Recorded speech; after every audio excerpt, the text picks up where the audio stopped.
am I talking? As long as you want. Oh, okay. Yeah, usually we try to keep it an hour. Okay. So Oh, then, that's what I was planning. yeah, so, usually 30 to 40 minutes and then Q&A, or All you right. can talk less if you want to answer more questions. It's totally up All to right. you. I'm going to start letting people in if you're good with that. Yeah, yeah. Um,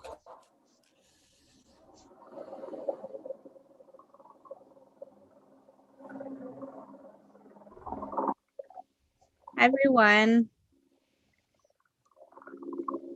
gonna take a couple of seconds to let people get connected. So just bear with us. There's a lot of people still entering the waiting room.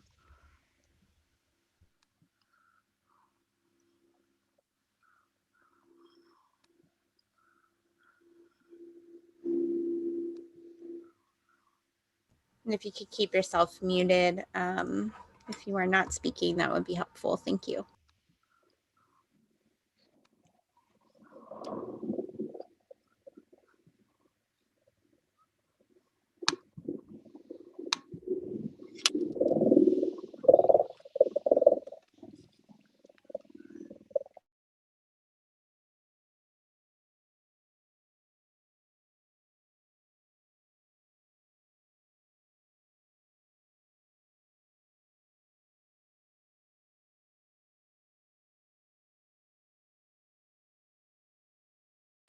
Okay, I'm going to start just doing some of the introductions, and I'm going to keep an eye for people coming in.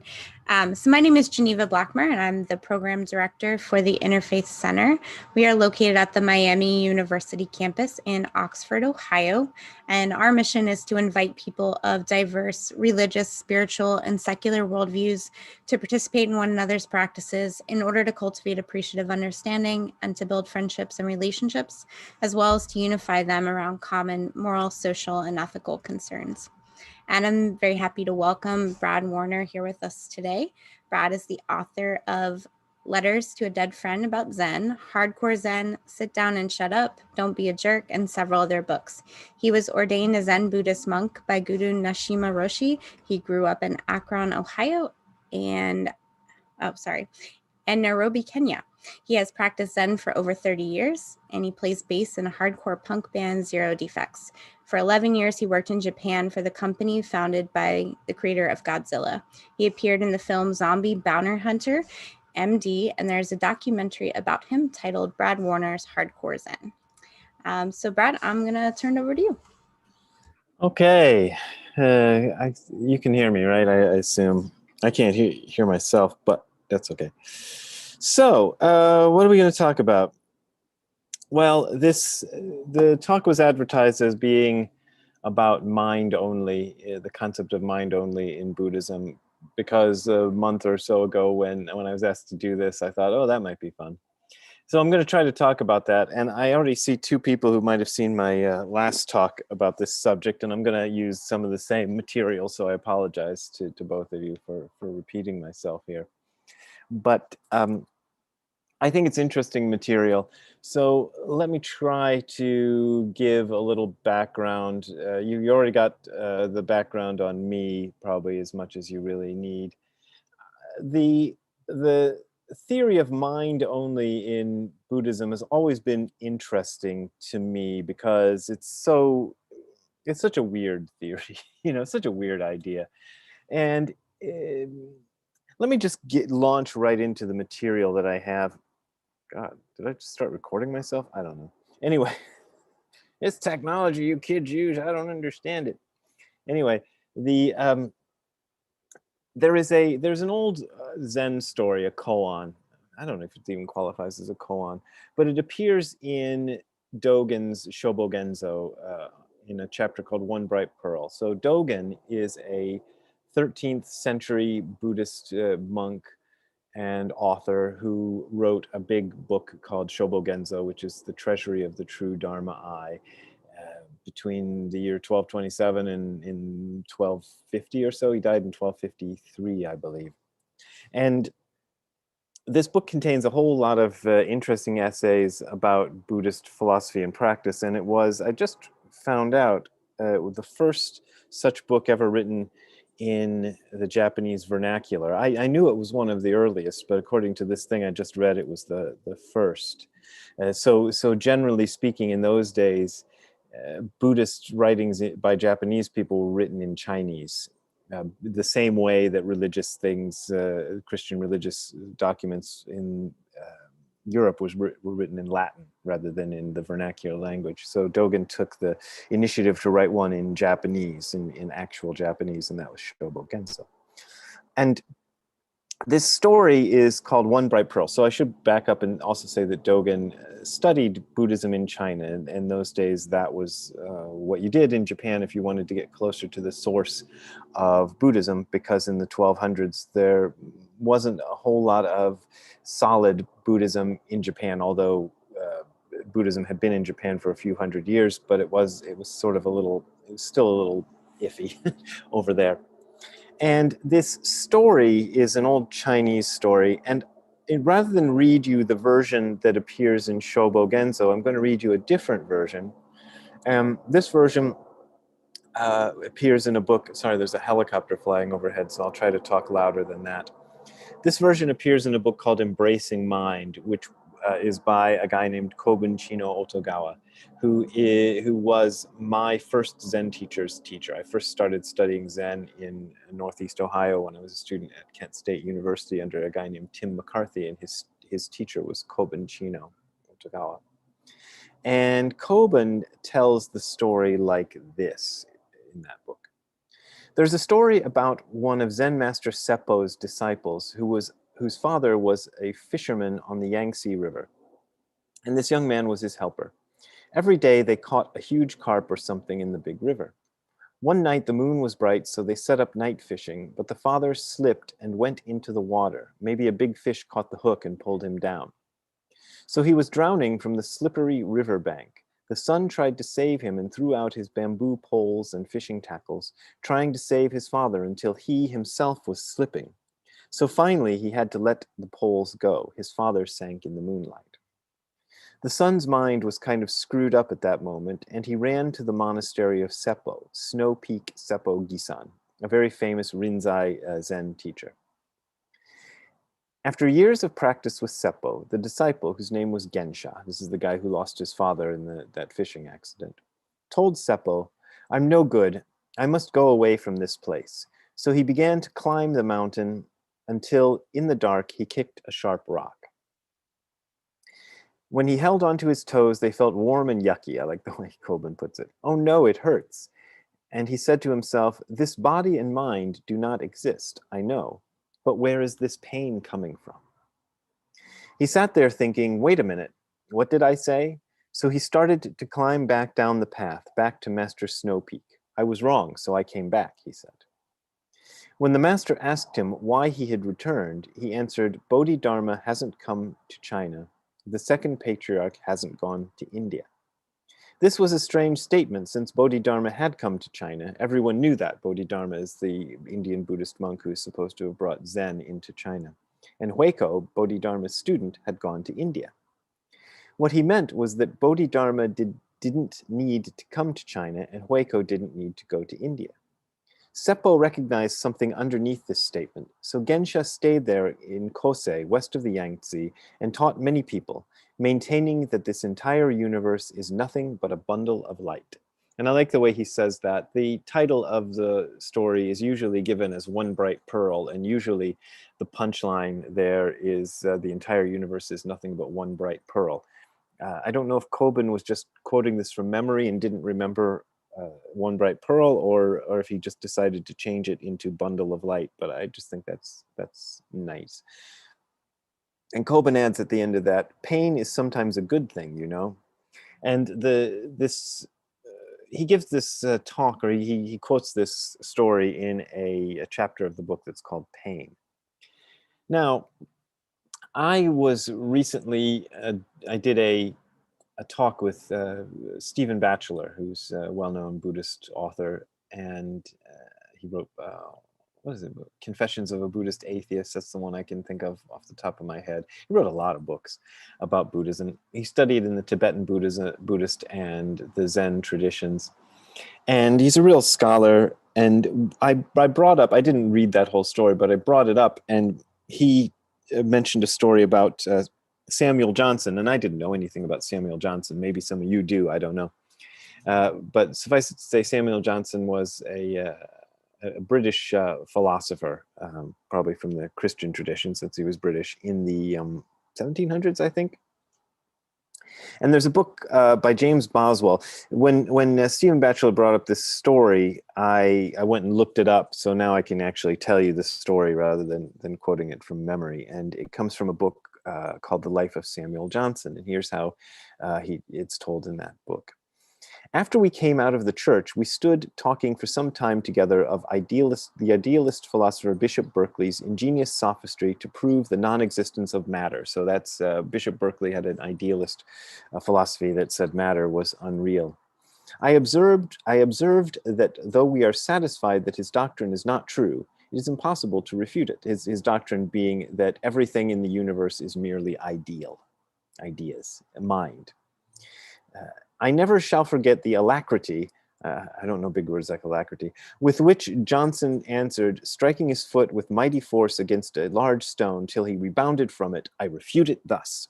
So I found it really interesting that here we have two contrasting stories in two different philosophical traditions, and they both involve somebody grappling with the philosophy of mind alone as it was presented by the Buddhists and as it was presented by Bishop Berkeley, and kicking a stone and their reaction based on that. And the reaction of Samuel Johnson is that he refutes the theory of mind alone as it was propounded by Bishop Berkeley, which is probably quite different from the Buddhist idea, but he refutes it by kicking the stone. And on the other hand, you have Gensha here, who kicks the stone and comes to a profound realization that the theory of mind only is true. So it's two very different approaches. And one of the problems with the way Buddhism has often been represented in the West is that it is often kind of slotted into the idealist box of philosophies. And one of the reasons it's slotted into the idealist box of philosophies is because it has this theory of mind only.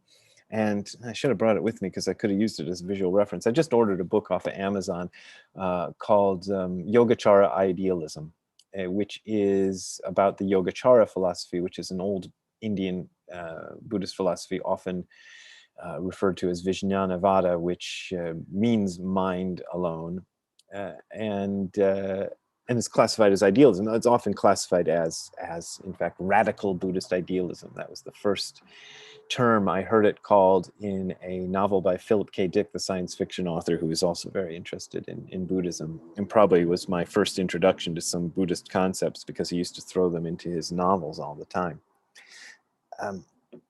But my teacher, Gudo Nishijima Roshi, who was my teacher in Japan, who translated Shobo Genzo, Dogen's big masterwork, into English, he always maintained that Buddhism was neither materialistic nor idealistic. He said every philosophy in human history can be slotted either into idealistic or materialistic philosophy. Sorry, it sounded like somebody knocking on a thing over there. That's why I was looking around. And he said Buddhism was the only philosophy that could not be slotted into these two categories because it was a philosophy of action. It was a philosophy based not on what you think in your mind or what you perceive with your senses, but on action. And the specific action that Buddhist philosophy is most concerned with is, at least the Zenis would put it this way, the Zen stream people would put it this way, is Zazen, which is a meditation practice.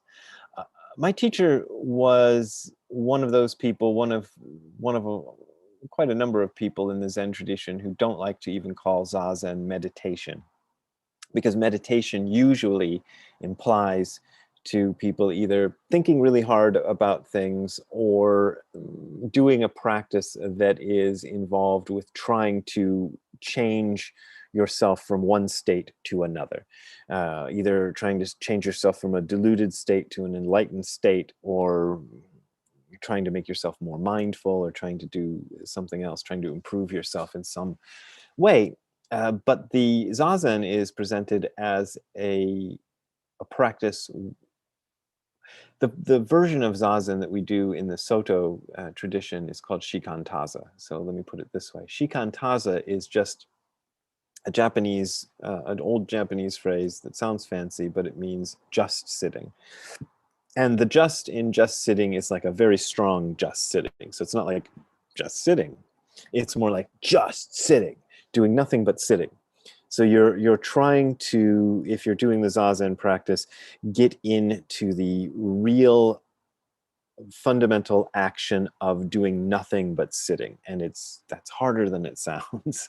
If you actually sit down very still and try to do nothing but that, it's actually as the introduction said, I've been working on this since the early 80s, and I still don't know if I've gotten it right, trying to do nothing but sitting when I'm doing Zazen. So when we talk about mind only in Dogen's philosophy, he gets a little funny with it. And one of the places that I found that he talks about it that I think is kind of useful and interesting is in a chapter called Sokushin Zeibutsu, which comes up in Shobogenzo very early. It's chapter 6 of this version. So it's one of Dogen's early writings, but maybe one of his most important and influential. And he's taking apart this phrase, mind here and now is Buddha. Another phrase he picks apart, which I didn't bring for you today, is Sangai Yuishin, which is the triple world is mind alone. It's a similar phrase. When you say mind here and now is Buddha, Buddha in this sense doesn't mean Shakyamuni Buddha, the guy who lived 2,500 years and founded the philosophy of Buddhism and started the ball rolling with Buddhism. It means everything. Mind here and now is everything. This mind is everything. So that soku, that first character, means just the thing that follows it. So just mind is Buddha. Now, mind here and now is Buddha is how my teacher decided to translate that. And in this, I'm trying to decide how much or how little of this I want to give you here, and how much I want to bowl you over with a lot of old text. But in the beginning of the chapter, he kind of sets you up, Dogen kind of sets you up with some examples that people in his day took to be what that meant, what mind here and now is Buddha meant. And in a nutshell, it is the idea that within your body there is a kind of a spiritual essence, which is mind. And that mind itself is actually the Buddha. And Dogen doesn't like this idea at all. In our own time, there are a lot of different philosophies that I've kind of looked into that are sort of interesting, and one that comes to mind right now that's sort of analogous to this, although I don't know if I'm going to be able to make the connection as clearly as I want to, but it's panpsychism. Panpsychism is this idea that everything has mind or is mind. Well, no, I think it's more the idea of everything has mind. So everything in the universe, including fundamental particles, have some sort of mind, some sort of experiential something, and that mind derives from combinations of these things. So if you got enough of them together, organized in just the right way, mind as we understand it in the conventional sense happens. And it's one of the ways to solve what philosophers and people like that these days are calling the hard problem of consciousness, because nobody can seem to explain what consciousness is. And the Buddhists are all about trying to explain what consciousness is, and it gets all very complicated.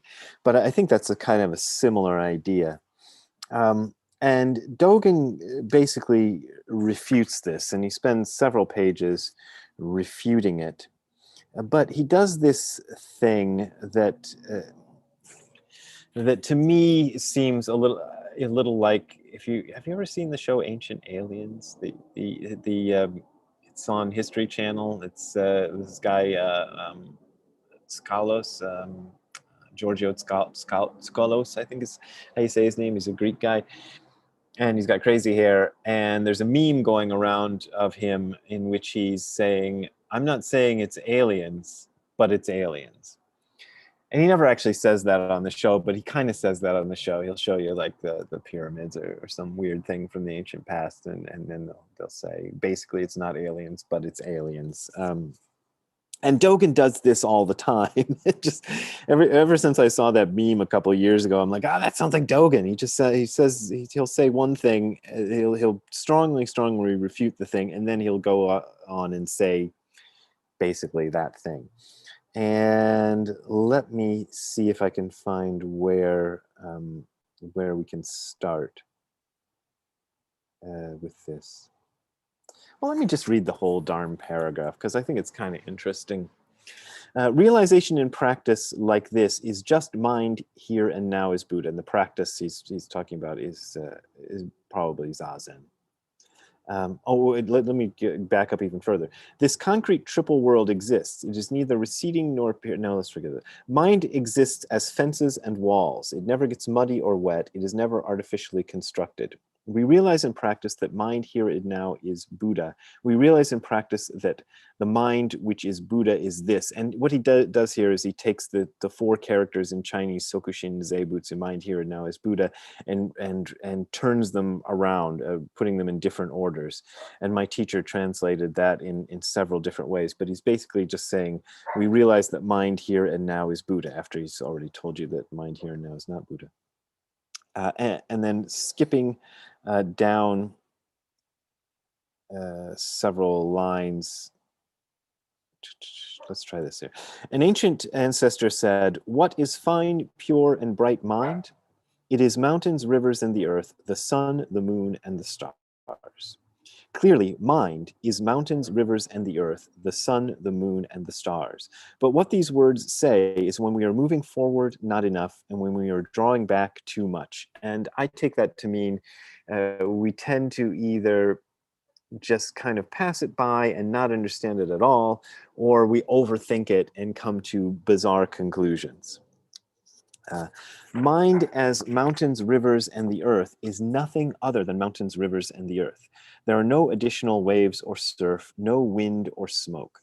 Mind as the sun, the moon, and the stars is nothing other than the sun, the moon, and the stars. There is no additional fog or mist. Mind as living and dying, coming and going, is nothing other than living and dying, coming and going. There is no additional delusion or realization. Mind as fences, walls, tiles, and pebbles is nothing other than fences, walls, tiles, and pebbles. There is no additional mud or water. Mind as the four elements and five aggregates is nothing other than the four elements and the five aggregates. There is no additional horse or monkey, and that horse or monkey is the one that hangs people up. Horse will or monkey mind. So the horse will is the horse represents the restless will, and the monkey represents the mischievous intellect. And he goes on and on like this. Let me see if we want to go this. If we establish the mind and do practice and experience, even in a single kshana, which is the shortest possible length of time there is mind here and now is Buddha. If we establish the will and do practice and experience in a single molecule, this is mind here and now is Buddha. If we establish the will and do practice and experience in countless kalpas, kalpas are the opposite of kshantas, they're the longest period of time there is, this is mind here and now is Buddha. If we establish the will and do practice and experience in one instant of consciousness, this is mind here and now is Buddha. If we establish the will and do practice and experience inside half a fist, which means if we really do something, this is mind here and now is Buddha. And he goes on like that for a while and talks about that sort of stuff. So the idea that the triple world is mind only, or that the universe is mind alone, is not an idea that there is something called mind and something called matter, and never the twain shall meet, and that the real deal is mind, and matter is not the real deal. That would be probably more akin to an idealistic philosophy in the Western sense, although I'm not a student of Western idealism, so somebody may correct me on that one. But it is a philosophy that mind and matter are not two separate things. They are two sides of one coin, if we want to use that phrase. Everything we experience is mind alone, but mind alone does not mean that mind is something separate from what we experience in the here and now, what we really experience in day-to-day life. Now, having said all that, let me see if I can personalize it a little bit, and then maybe we can have a discussion. When I first got into this Buddhist stuff, I got into it as a person who had no real sort of philosophical or religious training. I didn't have a religious upbringing.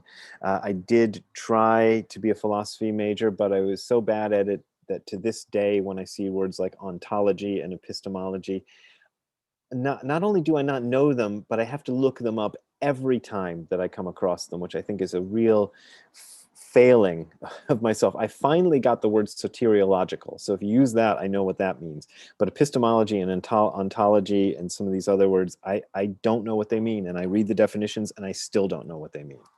So I have a real hard time grasping all of that stuff, and I always have. But I wanted to find something that was true and real in this world, and I wanted to know what this world really was.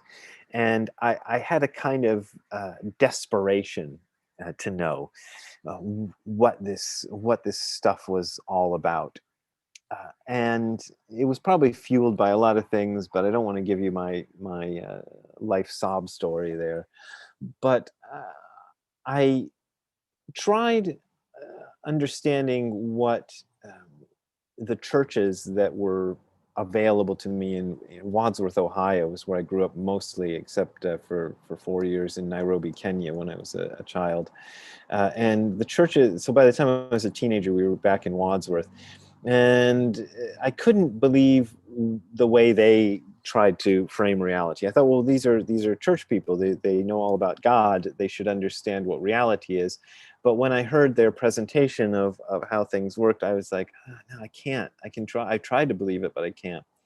And I tried to, I hung around with the Hare Krishnas for a while, and I tried to understand them because I'd been exposed to Hinduism when I was a kid in Kenya, because there's a big Indian population there. And I remember being fascinated by that even when I was like 7 or 8 years old, and trying to figure out what that was all about. And the Hare Krishnas were the only representations of that I could find around. They had a little group on Kent State University campus back in those days. And they were the only ones I could find who were representing that. And I just couldn't get into their version of things. And I found Zen Buddhism quite by accident, because I was looking around for a class to take that would give me some kind of information on Eastern religions. And what I really wanted was something that was sort of in the Hindu tradition, but something a little deeper than what the Hare Krishnas were offering. I don't want to insult any Hare Krishnas in the audience, but I couldn't get the depth of their thing.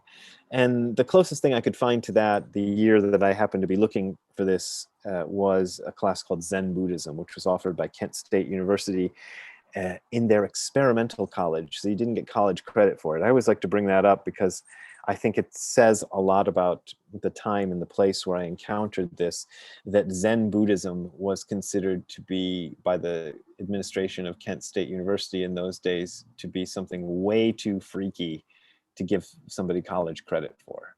I took another class in that same experimental college called Intro to Parapsychology, which is all about trance channeling and UFOs and stuff. So to the administration of Kent State at the time, that Zen Buddhism was on par with UFOs and trance channeling.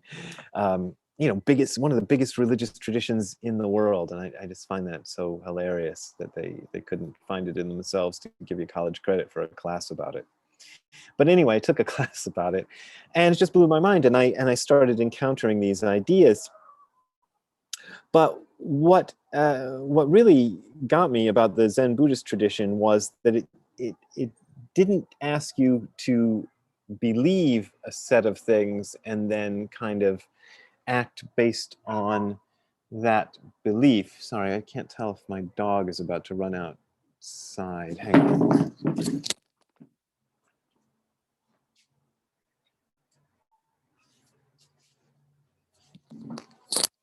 Sorry, it looked like the fence was open and he was going to run out on the road, but I guess it's closed.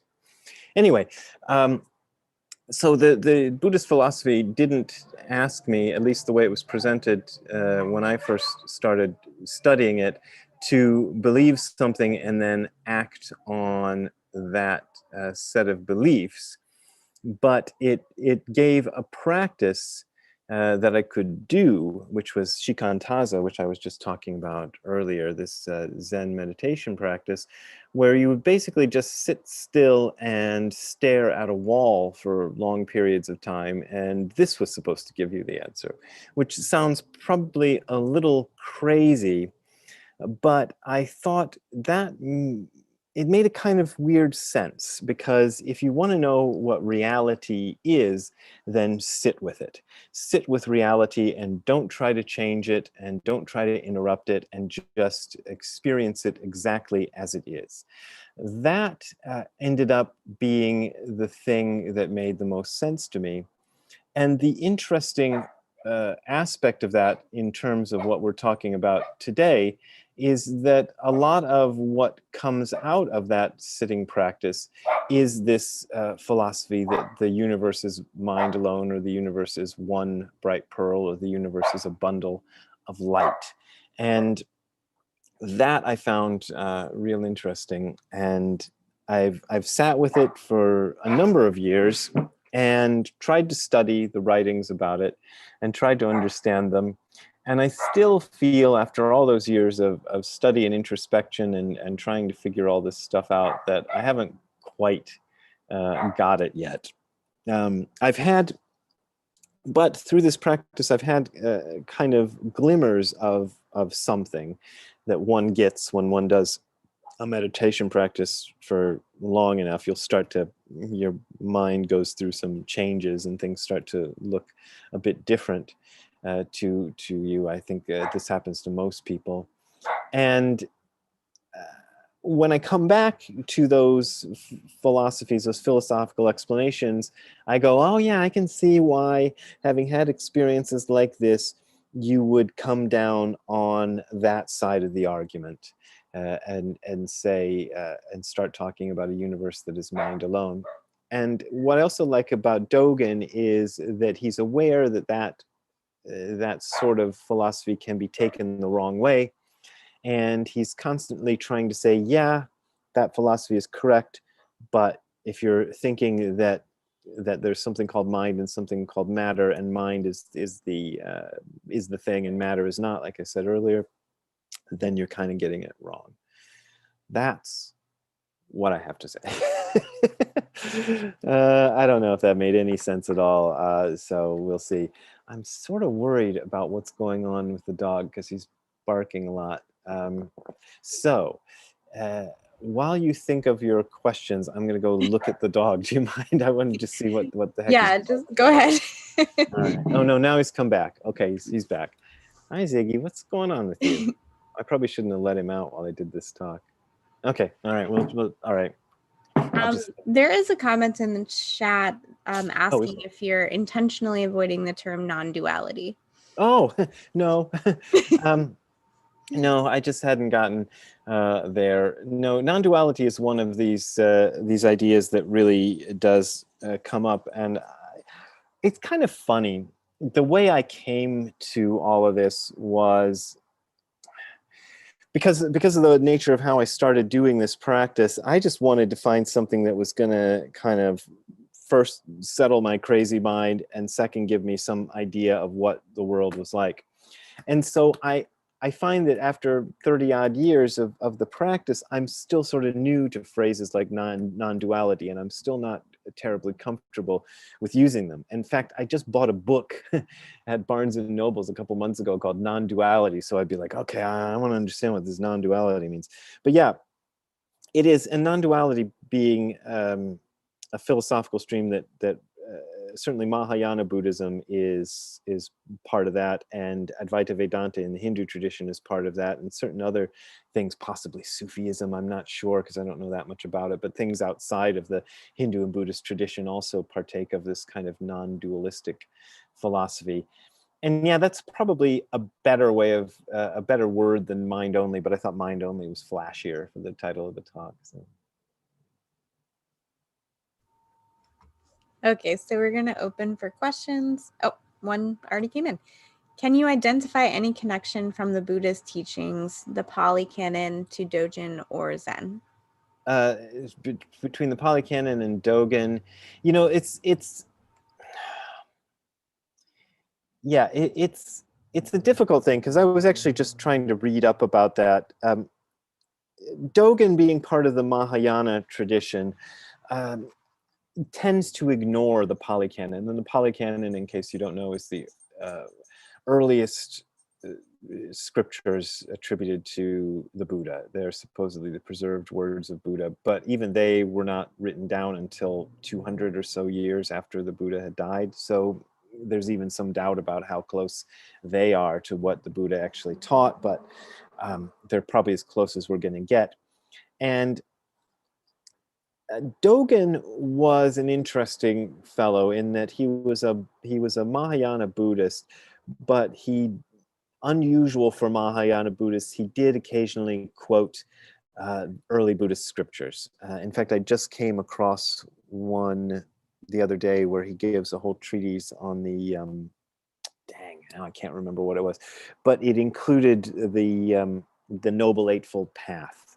And the Noble Eightfold Path is one of the first things that the Buddha is supposed to have taught: right livelihood, right action, right. I can't ever remember all eightfolds, but it's a path of ethical behavior that you're supposed to follow in order to kind of be a good Buddhist. And Dogen talks about that. So that would be a through line. And also there's a complicated sort of explanation of how you get from the early Buddhist teachings of non-self to this Mahayana version, which uses Japanese Mahayana Buddhists like Dogen tend to use the word jiko. And jiko is just a normal Japanese word that means self, but they use it in a way that means a kind of larger self. So how do you go from non-self to all self? And it's really complicated. but there is a reverence for that ancient Buddhist strata of stuff, but there is also a kind of, the way I like to put it is somebody had asked Nishijima Roshi, my teacher, what he thought Buddha was. And Nishijima Roshi said, I think Buddha was a kind of a genius. And I thought that was a good way to explain it, because he's not regarded, at least in our tradition, as being any sort of a, like a, the way Jesus is in the Christian tradition, like a special sort of son of God, a divine entity. But he's also not regarded as just an ordinary guy. So in a sense, I kind of think of him the way you think of a genius like Einstein or Stephen Hawking or something. You understand that these people are human beings just like you or I, but when they're talking in their realm of expertise, some people can argue with Einstein and Stephen Hawking, but probably I'm not qualified to do it.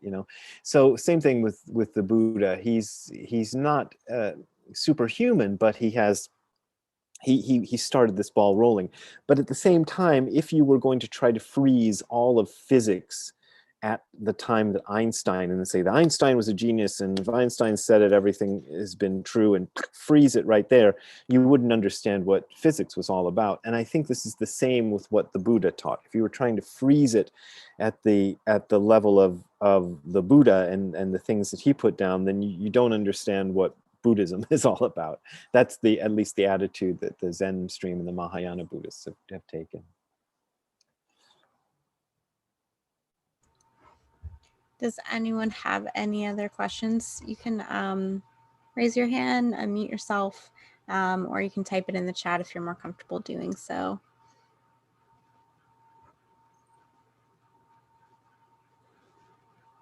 Colin? Hello. Hey, Colin. How are you? All right.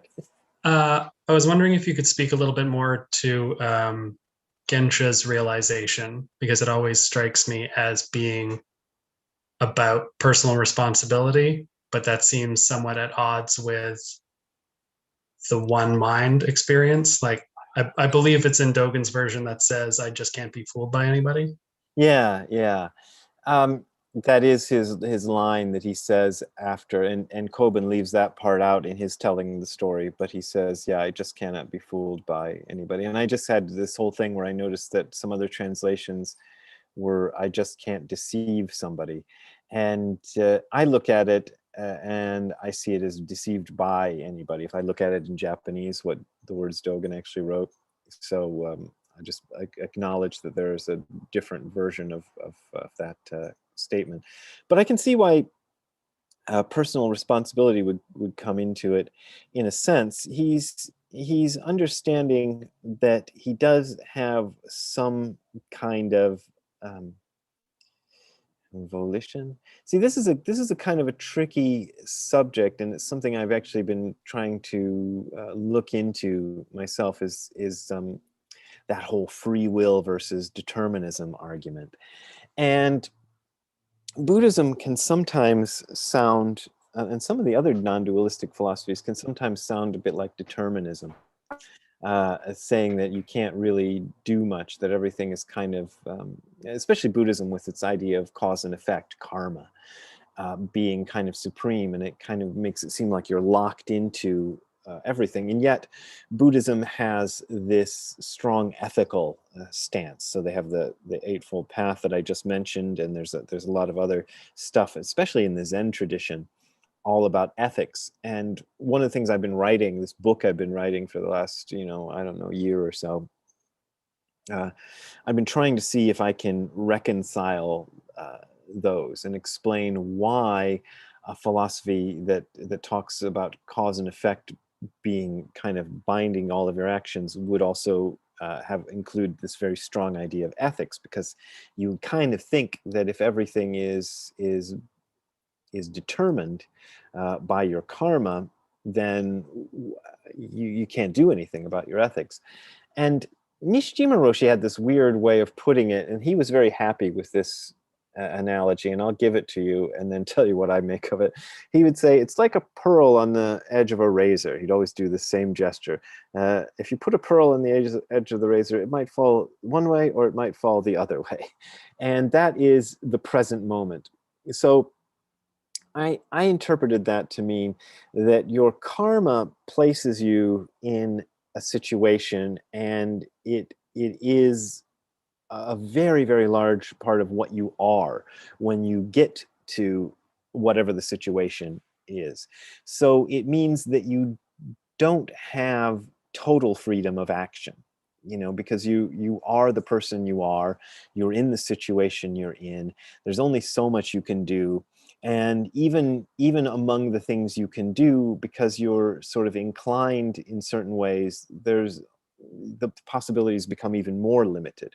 You can always kind of look back on an action in the past and go, oh man, I should have done, whatever it was, and have regrets about that. But there's no sense in that, because who you were in that situation is not who you are when you're reflecting on that situation. So you're kind of stuck with this. So I think the Buddhist philosophy on that is to always keep the ethical precepts in mind wherever you go, and always try to adhere to them, but always realize that there's only so much you can do. So, Gensha's whole thing about stubbing his toe on the rock, ever since I first heard that, which has got to be 20 or 30 years ago, whenever I first came across that, I was always kind of like, the reason I keep talking about it is always kind of like, oh, what the hell?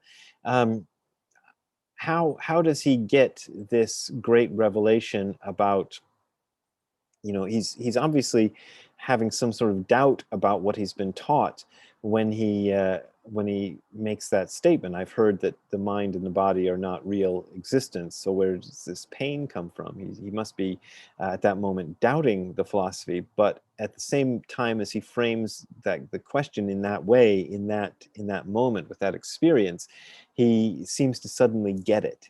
And rather than continuing on and leaving the temple, he decides to come back and stay, and to come back and pursue this stuff even further. So he must have had some profound understanding, and to come back from that and say the entire universe is one bright pearl or one bundle of light. When Dogen tells the story, he doesn't present Gensha's tragic background. You have to kind of dig in, and probably Dogen's original audience would have known the story of Gensha. But he lost his father.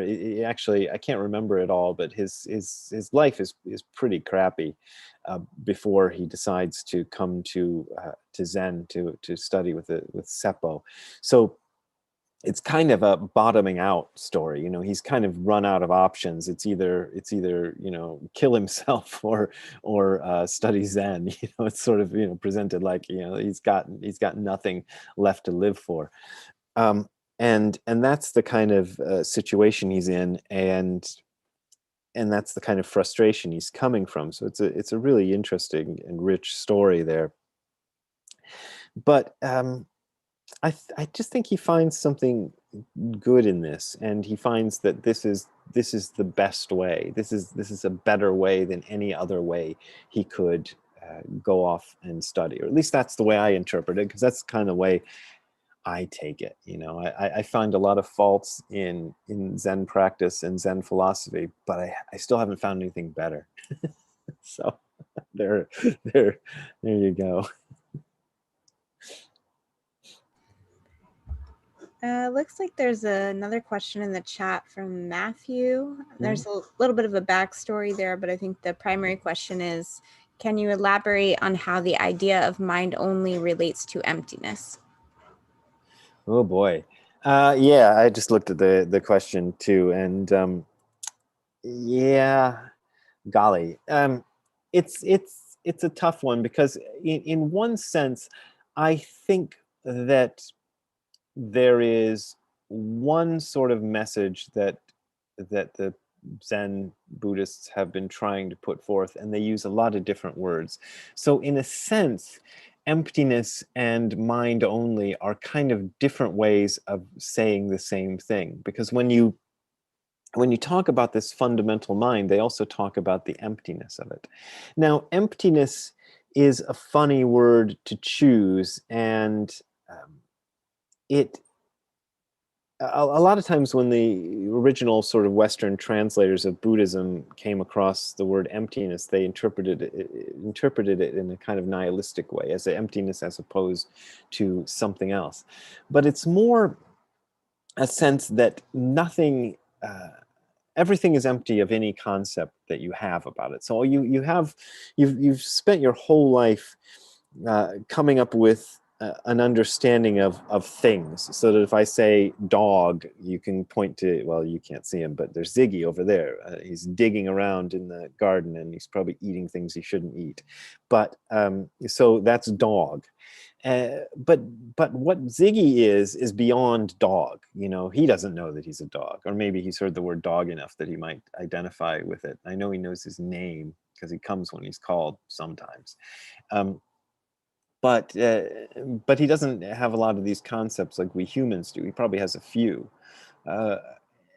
And the idea of mind in Buddhism is that the real mind is something that's beyond any conceptualization. So it is the emptiness that they're talking about. It is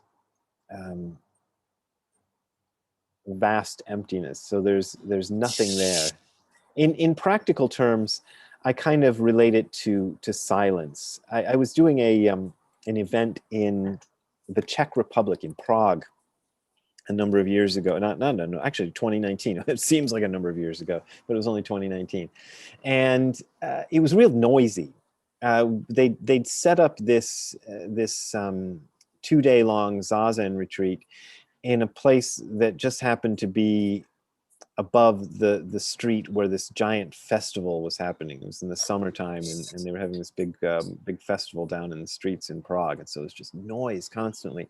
And we were trying to sit zazen among, usually you try to find a quiet place, but this place was anything but quiet. It was just yelling and all sorts of stuff. There'd be music every once in a while that would kind of blast out everything. And what I ended up saying to the group there was something I noticed when practicing in places like that, which is that the silence is always there. So even in the noisiest place, there is this undercurrent of silence if you can find it.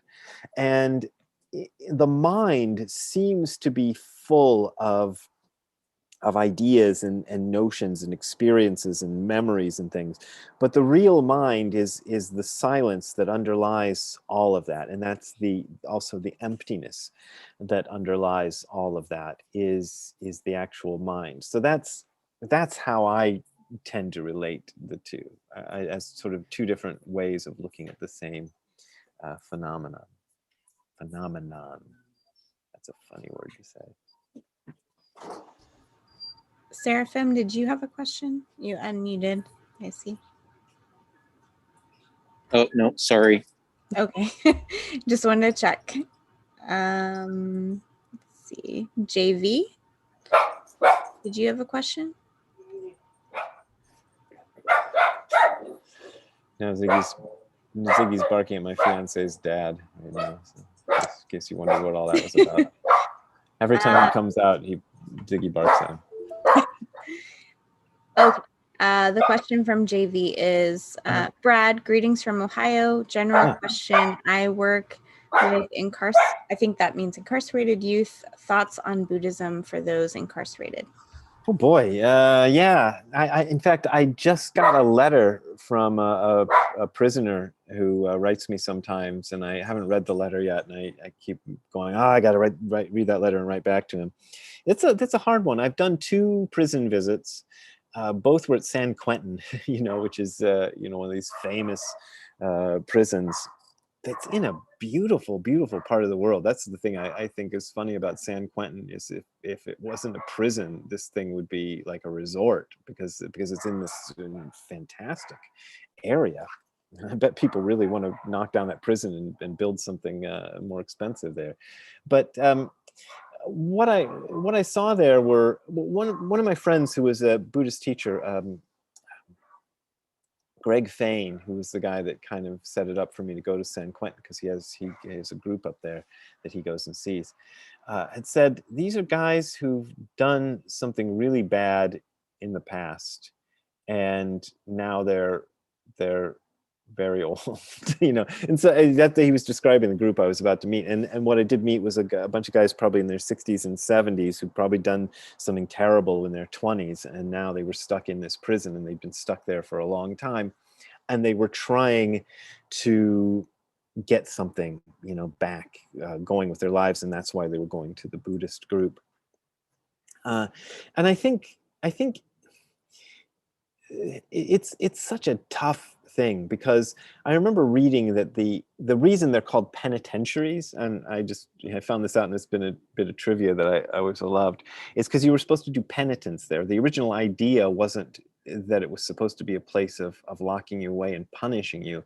You were supposed to be locked in a place by yourself where you would be forced to take stock of what you'd done and come to repent it. It was a Christian concept, and and ideally a prison would be a place like that, but of course it's not. It's this horrible place, full of people doing terrible things to each other all the time, and people just trying to survive. And I just think if a person is trying to turn their life around in a place like that, well then, that's supposed to be what it's there for. And if you can make it work that way, I think that's a wonderful thing, and it'd be great to try. But it's a tough thing, and it's impossible to really imagine what that sort of life is like. But I think it's a commendable thing to try to find a practice within that sort of environment, and to make that kind of thing work. So I don't know if I have any words. I wish I did, but I always try when people do write to me with their prison experiences to come up with something, and I'm going to have to come up with something to say to this guy. I got his letter about a week ago, and I still haven't gotten to it, because I'm always like, oh, I really have to do this right. And so yeah, that's about all I can say. Okay, we have a few more questions in the chat. The first one's from Jacob. In all seriousness, why do Buddhists write so many books if the logical, comprehensible is not to be desired? Well, that's a good question, and Dogen has a lot to say about that, because he is one of these Buddhists who wrote a lot of stuff, and I always think it's interesting, because Dogen wrote all this tremendous amount of stuff at a time when publishing, I mean, they kind of retroactively call what he did publishing, but it meant, getting a couple of people to copy what you've written, and there might be 10 copies of the thing circulating there. So he was writing for a very small audience. Of course, he's got a huge audience now. But there's this idea attributed to Bodhidharma. We don't know if Bodhidharma actually said it, but it was a separate transmission beyond words and letters, so outside of the scriptures. And it's not the way my teacher Nishijima Roshi would answer that question is, people like to have explanations. He said that, I heard him say that all the time when people would ask sort of similar questions to this. And I remember having a conversation with him about that, because this is before I'd written a book. And he knew that I had aspirations to be a writer. I was working for that company founded by the guy who made Godzilla, and one of the things I was trying to do was I was submitting scripts, because we made a TV series called Ultraman, and I was submitting scripts to Ultraman, and a couple of them got close to being produced, but none of them ever actually got produced. But he knew I was doing that, and he suggested I write about Buddhism. And I'm like, what am I going to write about Buddhism? Because I knew the market. I knew what sort of books were written about Buddhism. I read some of those books, and they always have like a pretty lotus flower on the cover. And here I was, I'd come from this punk rock background. I was making monster movies, with this company in Japan who did these trashy monster movies that were great. I loved them. But I thought, wow, what business do I have writing a book about Buddhism? But he kind of convinced me that that's exactly why I needed to write a book about Buddhism, because, everybody's got to come to this in a different way. And we all kind of come to it from having heard about it before. And we hear about it. In my case, I heard about it from a person, from my first teacher, Tim McCarthy. And then I started reading the books. But most people sort of come to it first by reading books about it. And that tends to be the gateway drug that all of us get into Buddhism from, is from reading a book. And it takes a lot of different ways to express this thing. There has to be a lot of different attempts. And there's an idea in Buddhism of a turning word, a tengo in Japanese, which is a word that you hear, and at that moment it kind of, you go, now I get it, because I heard that turning word that turns things around for you. And I think everybody's turning word is going to be a little bit different from everybody else's. So that's why there has to be a lot of different attempts at writing this. But it's not as if you got to memorize all the stuff. You know, too many people get very scholarly about Buddhism, and it really is, I think, at its core, fairly simple. And I read a lot of books about Buddhism because it's sort of my job these days. But you still, you know, they're all, the best ones anyway, are all trying to say the same thing in a different way. And if you find one that speaks to you, or even one teacher that speaks to you, or one experience that works for you, then you don't really need all the other stuff. But, you know, there's a lot of people, so you need a lot of different versions of that stuff, I think. Okay, well, I know we're approaching the hour, or we're on the hour, actually. There are 2 more questions left in the chat. The first one is from Marilyn. How many types or denominations of Buddhism are there? Oh, lots. Yeah, I don't even know. But I think the best way to think of it is Christianity is about 2,000 years old. Buddhism is about 2,500 years old. So if you know how many denominations of Christianity there are, imagine Christianity had 500 more years to develop more denominations, and that's where you get with Buddhism. So there's lots and lots. And the thing I think is fascinating in the early study of Buddhism by the British, I was just reading this book, it's been a few years, called The British Discovery of Buddhism or something like that. And because the British had colonized India, so they were trying to study Indian philosophy and religion. And when they first encountered Buddhism, they didn't initially, these scholars didn't recognize it as a single religion. They thought it was they'd found a bunch of different Indian religions. And it wasn't until, you know, decades of scholarship and translation that they finally worked out that, oh, this is one religion. And there's kind of a certain amount of evidence that even the Buddhists themselves, before the British decided to classify everything as Buddhism, didn't think of it as a single religion. They thought of it as a bunch of different divergent philosophies. So it's only been, you know, in recent times, you know, probably in the last century or slightly over a century, that even the Buddhists themselves in Asia have said, oh yeah, those guys are, and these guys and all these people are Buddhists. They didn't see it as that because they're very divergent. And Zen in particular, that I've been talking about for the last hour or so, is often seen as one of the more divergent versions of Buddhism. Like it's mainstream in a sense, but it's also seen by a lot of Buddhists as being like, whoa, those guys are way out there, you know, as being not really mainstream, but it is. Okay, last question from Caitlin. As for someone who is just now getting into all of this as it pertains to Buddhism, what is your best advice to yourself 30 years ago when you were just grasping at understanding it? Yeah, I just think about what Tim, and when I first took that class with Tim McCarthy as my teacher, I wasn't into Buddhism specifically, but I was really impressed by Tim and the way he presented it and how logical it sounded. And the main thing he said was to practice. You know, he showed us on the very first day of that class how to do Zazen, which is the meditation practice. And he said, you should do this every day if you really want to understand Buddhism, even if it's for just 5 lousy minutes. And so he said practice.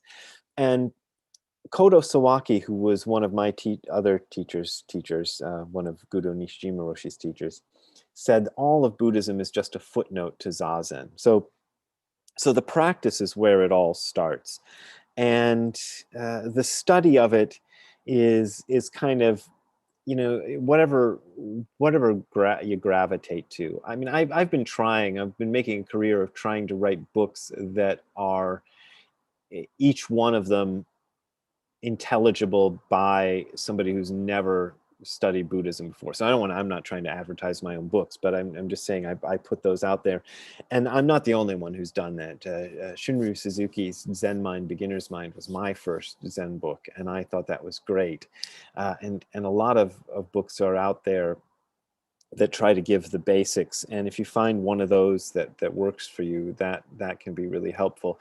But really the practice, and really if you get a chance to do and to study with an actual teacher, that's important too. So both of those things is what I would recommend. All right. Well, if you are interested in purchasing one of Brad's books, I did put an Amazon link in there. Is there somewhere else you'd prefer them to? Yeah, the direct to? Amazon works. You can also go to aczc.org. That's at angelcityzencenter.org. Oh, no, actually, forget that. You can go to hardcorezen.info. That's my website.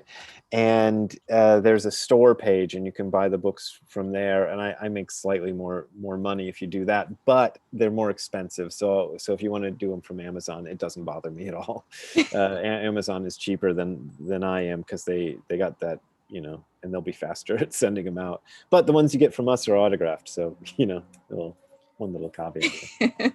Well, that is a perk. If you want an autographed copy, go to hardcorezen.info. Well, thank you all so much for joining us. And thank you so much to Brad for your time being here with us today. And so I just have a great evening, everyone. Any final thoughts, closing words, Brad?